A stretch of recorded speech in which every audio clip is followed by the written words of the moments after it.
Hey, I'm Nick Bartlett, and I'm a senior writer here at SuperWest Sports, and I'm joined by Steven Villardo, who's also a senior writer here at SuperWest Sports. And the two of us, we make up Nick and Steven on sports. So for today's episode, we're going to do a little general kind of dive of the Pac-12, where the conference currently stands.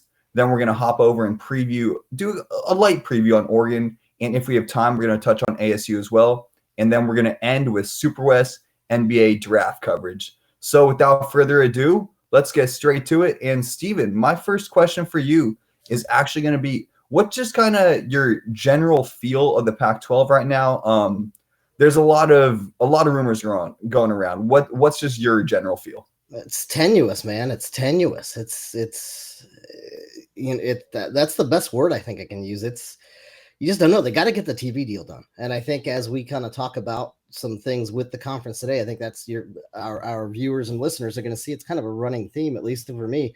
Get that TV deal done and see where it's going, because we've already seen some member schools have to make some budget cuts, or they're at least going to have to. Your alma mater, Washington State, has they're cutting back on its budget this year. I think they have a salary freeze on a lot of the internal stuff within their department. So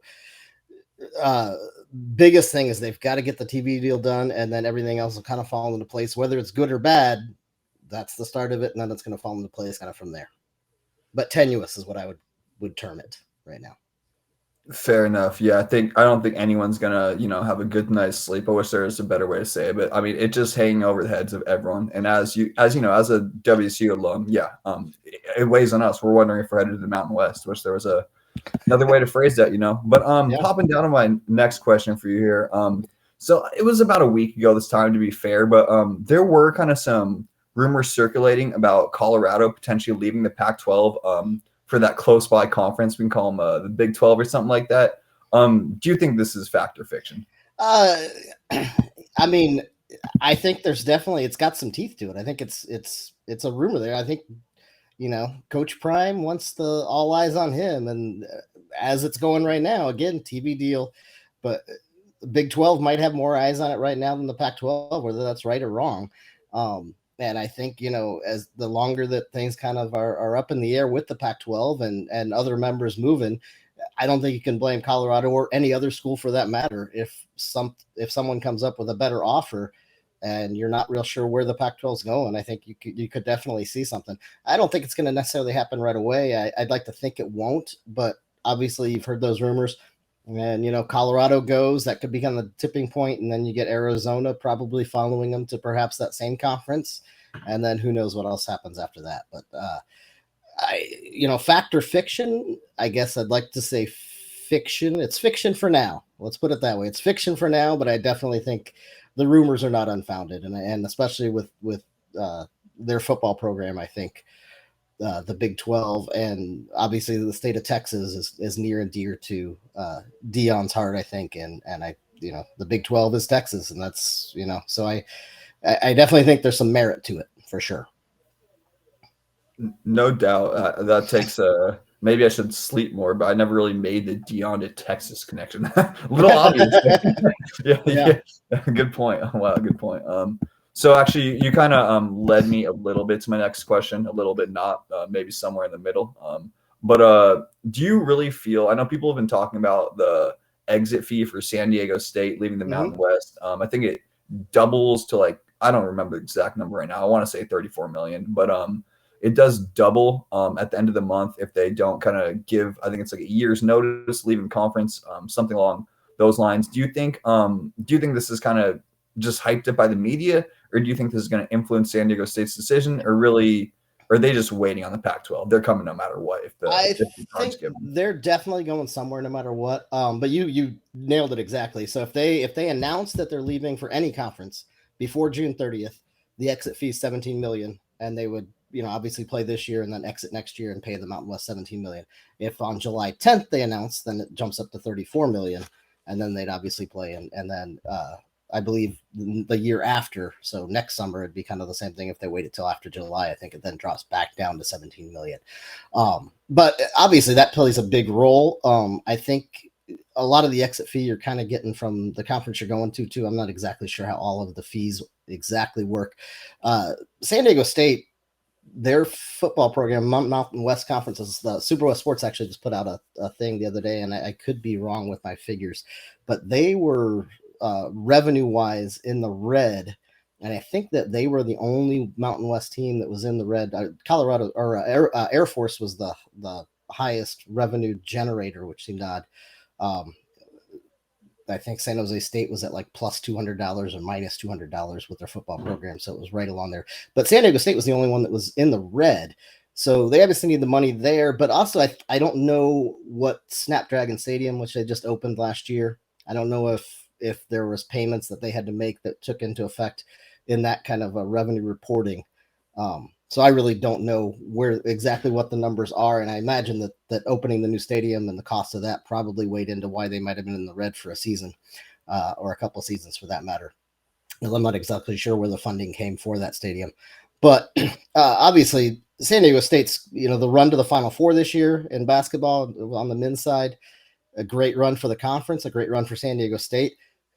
A great run for the Mountain West, like I said, but maybe not so much, because then it's even more, makes them even more high profile. And it's a bit, they're investing, obviously Snapdragon Stadium, they're investing into the schools, investing into a lot of academic things as well as athletics. And I think that they are kind of a sleeping giant down there in San Diego.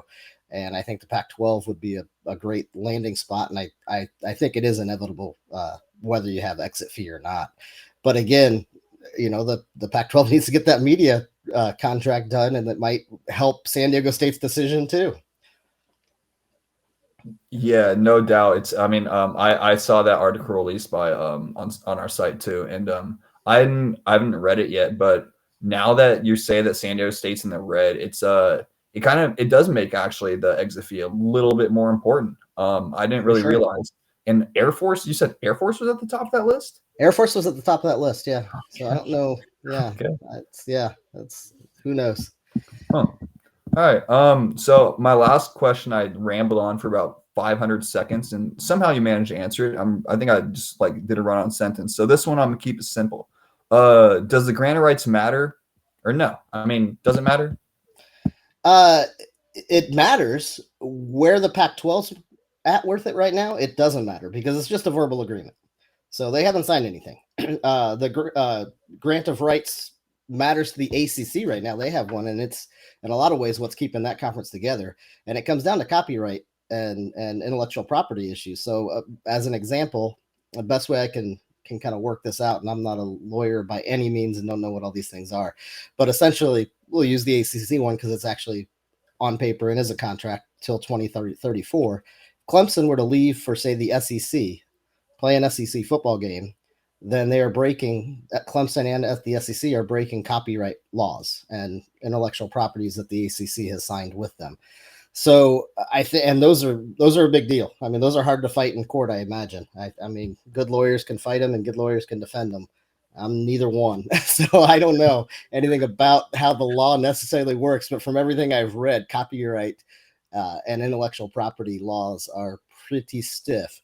And in layman's terms, I think that this grant of rights is kind of like that. What it is it essentially is the rights for the conference and media and revenue sharing among conference schools, and then the conference owning the rights to obviously the TV contract which needs to be signed again, which I don't think that any of these, but right now what the Pac-12 has is a verbal agreement for the grant of rights with whatever comes through, but nobody's signing anything that's going to keep them from jumping ship until they see that new TVD and new media rights deal that the Pac-12 needs to get done, whether it's with Apple, whether it's with who knows, but it just needs to get done so the schools can know where they're at and then sign this, and then it could have some teeth, I'd imagine. I would imagine any school that wants to leave could probably get their lawyer way, but then it becomes more expensive. We then get back to the whole San Diego State thing. How much is it costing Colorado to jump to the Big 12 if you've got another, copyright infringement thing that you've got to fight through and work out the language legalese wise to make it happen? So I definitely think, yes, to answer your question, it holds teeth, but it's got to be signed first. And right now it's a verbal agreement, and the verbal agreement, we know what that means. Yeah, no doubt. I've been listening to a couple different podcasts around the Pac-12 this past week. I think, yeah, I mean, I can say their names. I think Wilner and Kenzan are two of the most notable guys. They seem pretty favorable on the conference, kind of staying together. Their analogy was something like is either like a basketball game being up 9 points or something with like a couple minutes left, or a football game being up 10 points. And that to me felt maybe a little bit more well, what's a kind way of saying it? It just felt maybe a little bit more favorable than I'd expect. I think that the Pac-12 might be in a slightly worse position than that. But with that being said, having those kind of big guns say that means that maybe the Pac-12 is an all right space. But Yeah. you know, And the fact that they're even talking about this, I mean, the fact that they'll go ahead and if they get this media deal done and then get the grant of rights, I think that's probably a good sign that the 10 schools that are there now at least want to stay. I mean, that they're not actively, or at least not publicly actively politicking to find the new landing spot yet. So I think it's a good thing there too. yeah. If teams are a bunch of teams are publicly trying to leave the conference at this point, Then, yeah. it's not a good No. not a good look. So I think that's that's kind of the general overview of what's going on right now. I think we were going to talk about Oregon and ASU. I don't really know if I said that in the introduction. Looking at the time here, I think we just kind of do a quick dive on Oregon, maybe give one or two thoughts on ASU, and then really kind of let you take the floor with the NBA draft coverage. Okay. For me with the Ducks, I just want to preface, and I'll kind of add a little more at the end. I just want to preface, I felt even though they had a very solid year, and I know Bo Nix got hurt late in that Washington game. For a team like Oregon, I expect better than losing to Washington and Oregon State in the same year, especially in the fashion they did. But moving ahead into 2023, what are your kind of initial thoughts on the Ducks? Well, I'll give you a couple goods and a couple bads. Bo Nix, obviously, there's your key why I think they're going to be good. Why I think they could. I think it's USC, Oregon, and Washington up at the top. And Bo Nix is a big deal with that. At Auburn, he had 23 touchdowns in his last 21 games over a sophomore junior year. Last year, he had 29 passing touchdowns and 15 rushing touchdowns. So, huge deal there. I think he's one of the top 4 odds to win the Heisman entering the year. So if you got a Heisman Trophy candidate, that's obviously going to take you far. They're not putting those guys up there if you're going to go 5-8 or whatever it is. Offensive line is they lost a lot, but they've lost a lot of names over there, but they got a lot of guys coming back in a lot of ways too. Where Stephen Jones, I think he started like 13 games 2 years ago. Started the season, I think, on the inside on the line and got hurt 4 games in. So you got another guy. You're losing a lot of talent on the line, but you've got him coming back. His replacement last year, Marcus Harper, I believe, is also coming, or I know he's coming back. I believe he was the replacement that kind of filled in for Jones some on the line. Jackson Powers Johnson has played all over the line. Played actually some defense, I think, too, last year. I could be wrong about that, but definitely played a lot of spots on the line. So there's talent there. And then Josh Connerly Jr. is a lineman that I think kind of could be one of their tackles. And I think he could be really, really good and kind of fill into where Bass and everybody were last year and be kind of the next great Oregon lineman. So while the line has some question marks, I think the line should be one of the strengths again. And then you got Bucky Irving running behind it. So that's another good running back behind a good line that's going to get a lot of spots. A new offensive coordinator obviously brings questions, but he's from UT Arlington. It's Will Stein. Last year, the Roadrunners at UT San Antonio, UTSA. You'd think, man, that's UTSA. UTSA had a good season last year. They were really good. I was putting them. I do a top 25 every week for SuperWest Sports, and they were climbing into the top 25 there the last couple of weeks. But they were offensively just amazing. I think they were 9th overall in total offense and 12th in scoring offense, I want to say, and also 12th in passing. So it should be an explosive offense, and he's got even more tools now than he would have at UTSA. I'll give you the one negative to kind of piggyback on what you said. 10-3 last year, good season. Those 3 losses, 41.3 points per game was the loss, I believe. So, or they allowed, rather, not the margin, but they allowed 41.3 in the 3 losses. So I think it was like 124 total points. So, but Dan Lanning's a defensive guy, so he'll get that turned around. I could see issues with the kind of the back 7 of that defense this year because they lost a lot in the secondary. Christian Gonzalez is gone. Linebacker core is a little different this year. So they got some holes to fix on the defensive side. And like you said, the way they lost those games and giving up, 41 points per game in the 3 losses, that could be a stumbling spot for them. Yeah, definitely. And for me, it was interesting, going back to what you're saying at the beginning there. It's interesting hearing you say that you think their line is going to be pretty solid. I know they lost a lot, so I have to take your word on that. The reason that's big to me is I never felt like they had a standout receiver last year, and I felt like their line became that much more pivotal because even though they could kind of run the ball at will against most teams in the Pac-12, it just never felt like in the big games they had a threat. I think there are a couple guys who emerged kind of towards the end of the year. No, Chris Hudson was a guy at the beginning of the year, maybe like a Troy Franklin towards the end of the year, but there's never that guy. And so I think it's big if they do have that line that I know they have a couple receivers transferring in, one from Alabama, but I just think that having that line would be really it would provide stability, at least for the first couple weeks here, keep that rushing attack going. So I think that was a nice, interesting piece to hear you say there. And then kind of hopping, I think that's enough on Oregon right now. I mean, we're about 2 months away from the season, so we'll cover a lot of college football in the next few months for you guys. Yeah, exactly. ASU, I love you guys. Keep drinking, keep partying, keep having fun. You guys are awesome. We love you in the Pac-12. Stay in our conference, but we're or whatever for a timeliness factor. And unless you have any 1-2 minute rant you want on ASU, we can. I kind of broke up. Well, you broke up a little bit there, but yeah. So ASU, I don't have a whole lot. Drew Pine could kind of make or break that season for them, and we'll see. I mean, we'll just see how that goes. But yeah, we'll get on to the draft then, without any further ado. And unless you got anything on ASU as well, Nick. Nope. I mean, the thing you said is I broke up. I just said keep partying ASU, basically. Essentially. I did hear that. Yeah. But yeah. Yeah.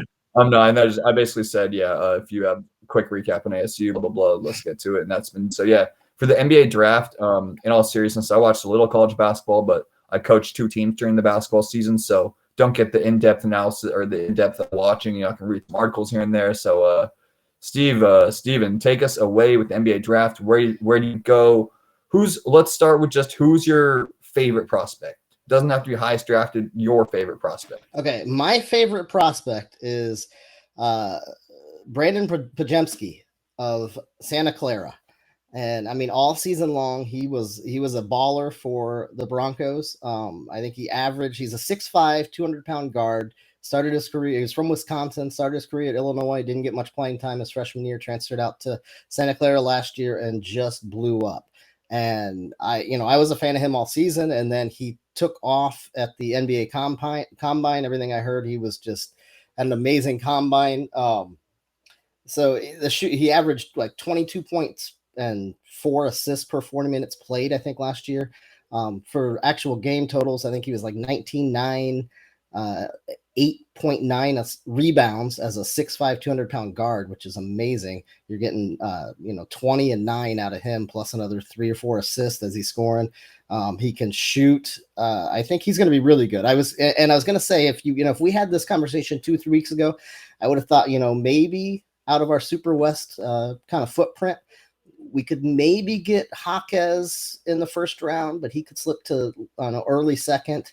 And maybe, Pajemski should be there, but I think he'd be a second rounder, and Maxwell Lewis, I'll talk about him too, another second rounder. But I would have thought, we might have a lot of guys kind of in the early second round, but that could be about it. Now I'm thinking Pajemski could slide into the first round. I know he was invited to the NBA green room, which is a big sign there. Jaquez also was invited to the NBA green room too. I think they could both be first rounders.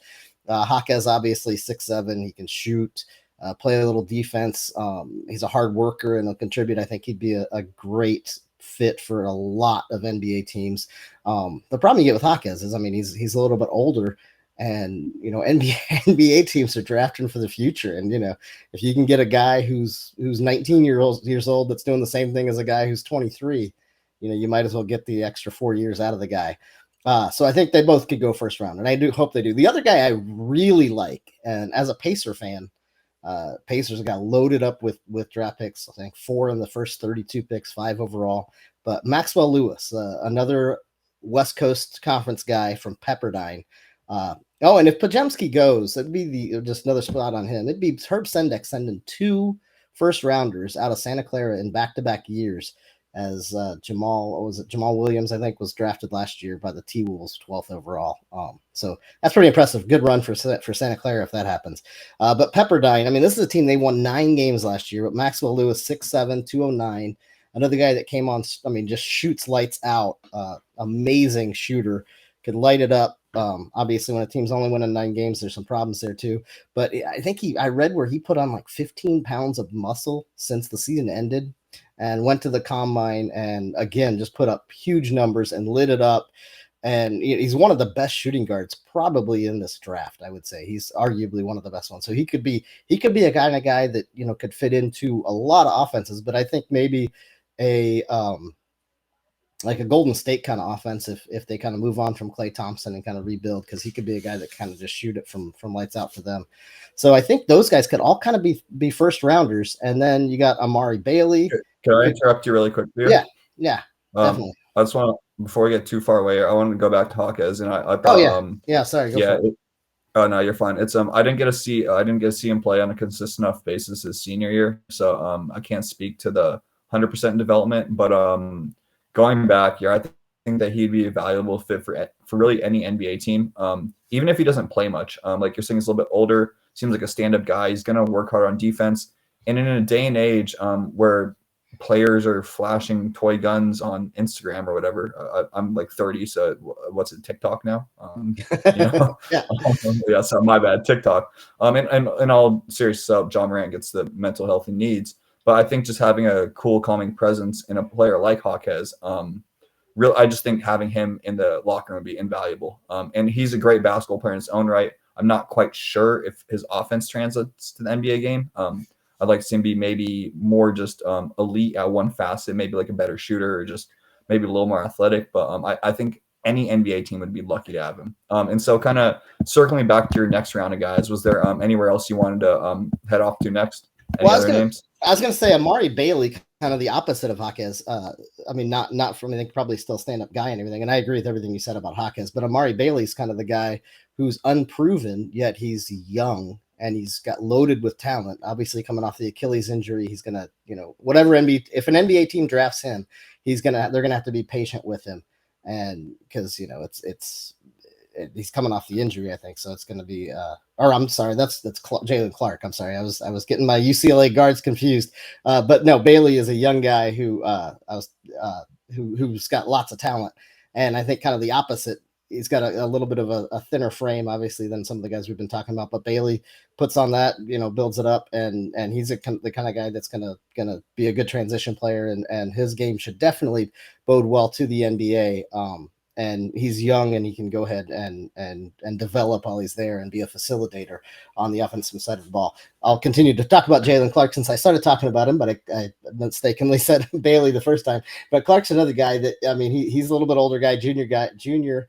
The Achilles injury coming off, but he's a defender, and he will be a lockdown defender once he gets healthy for any NBA team. Whether he gets drafted or not, that's a good question. I don't know. He'd be a late second rounder, I think.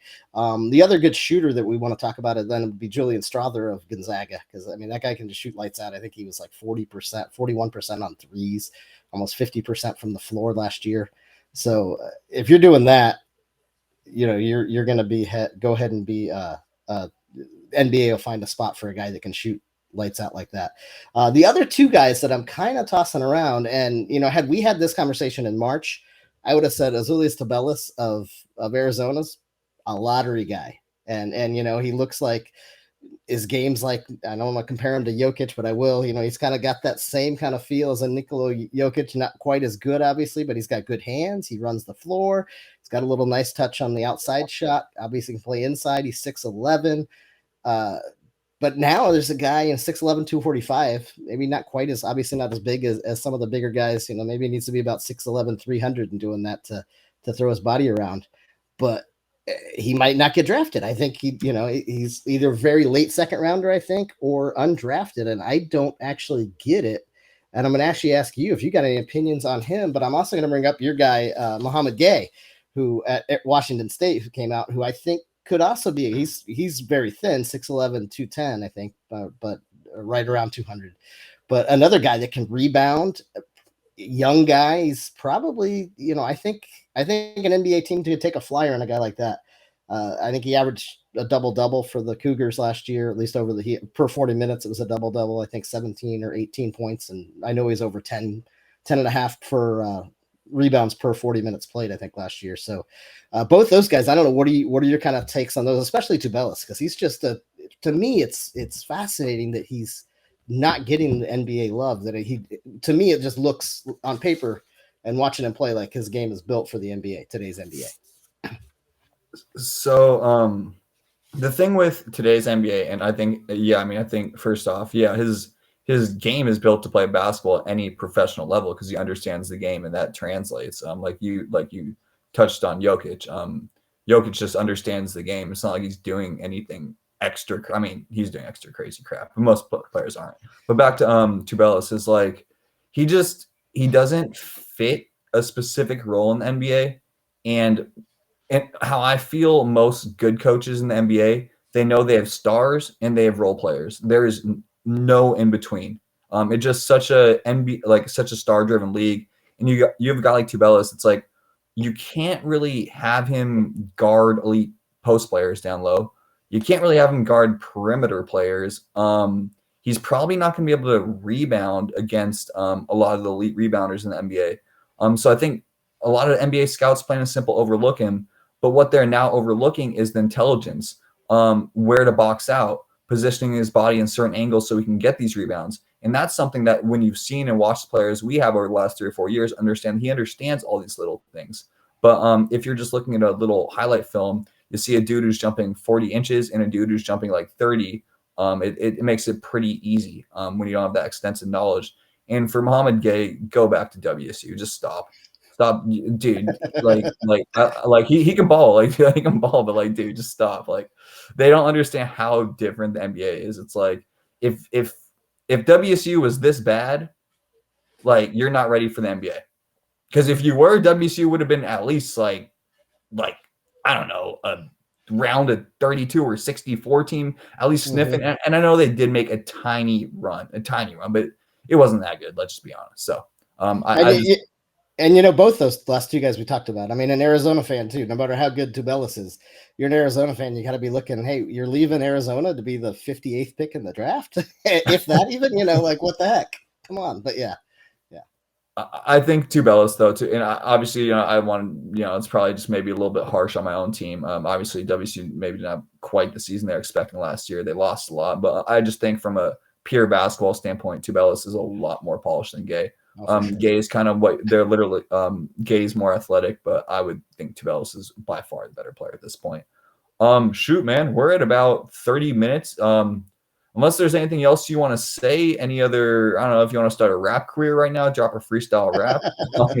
I don't think nobody wants that. Nobody wants that. All right, fair enough. Any last takes on a quick draft or a player out there? I mean, at the top, obviously, you got Wanamali, or I can't say his last name right now, but the French guy is going to go number 1 and be huge for the Spurs. You got the guys from the Ignite teams that are going to be up there, 2 and 3. So that's going to be good stuff there. Out west, I really like Podziemski and Maxwell Lewis. So I think they could have good careers. I do think Podziemski could have the best career out of any of these guys that we got. I mean, at least I hope he does. I don't know, from covering him a little bit and covering the West Coast Conference, it'll be good to see them kind of get up there and heck, 2 first rounders in back-to-back years with Santa Clara. Maybe we can get a 3rd or 4th kind of team running with St. Mary's and Gonzaga in that league and make it more fun out west. No doubt, and that should be notable. That's actually a big stat. People are like, why you keep saying no? Having 2 first rounders in consecutive years from what people would consider a mid-major conference is a huge deal in the NBA. Yeah. Those spots are rarefied air. Guys, this has been Nick and Steven on sports. Man, do you guys really need to recap what we talked about? Essentially, gave you the state of college football, give you a quick preview on Oregon, and Steven covered up all my blemishes on the NBA draft and gave us a nice little SuperWest preview out here. So, again, this has been Nick and Steven on sports, and y'all have a good day. Adios.